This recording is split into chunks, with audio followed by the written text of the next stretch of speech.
বিসমিল্লাহির রহমানির রহিম।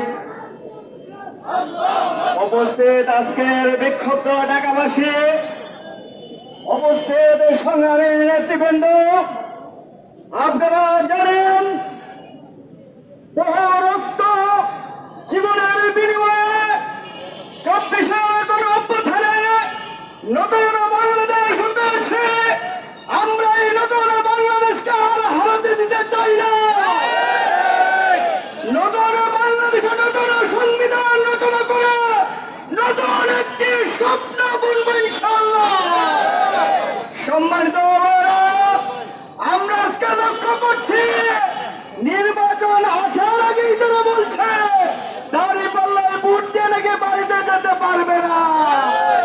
তাহলে ডক্টর ইউনূসের কাছে প্রশ্ন, কিসের নির্বাচন করতে চান?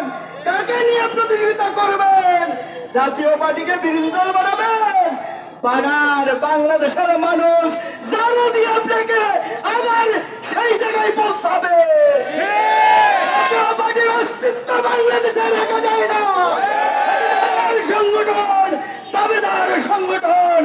জাতীয় পার্টি বিগত স্বৈরাচারকে যে সহযোগিতা করেছে, বাংলাদেশের মানুষ তাকে ধিক্কার দিচ্ছে। আজকে বাংলাদেশের মানুষ ফুঁসে উঠেছে জাতীয় পার্টির বিরুদ্ধে। জাতীয় পার্টিকে নিষিদ্ধ করতে হবে। তাদেরকে নির্বাচন থেকে বয়কট করতে হবে।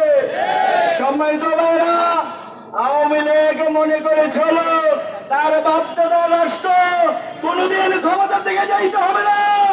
আজকে তাকে ক্ষমতা থেকে যেতে হলো। 24 সালে যখন আমি রিমান্ডে ওয়ারি থানার ওসি বলে, মোতাসিম ভাই, এই আওয়ামী লীগ শেখ হাসিনা না মরলে শেষ হবে না, আজীবন ক্ষমতায় থাকবে। ক্ষমতায় থাকতে পারছে। সুতরাং আজকে বাংলাদেশের আবার বিদ্রোহীরা জেগে উঠেছে।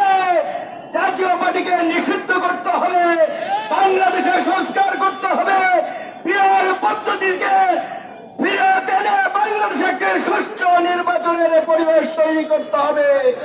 যদি তা না করেন, জামাত ইসলামী বাংলাদেশ এবং ইসলামী আন্দোলন চরমনের বীর এনসিপি সহ বিএনপি দ্বারা সমস্ত রাজনৈতিক দল ঐক্যবদ্ধ হচ্ছে। বাংলাদেশে পিয়ার পদ্ধতি ছাড়া কোন নির্বাচন আমরা যাব না।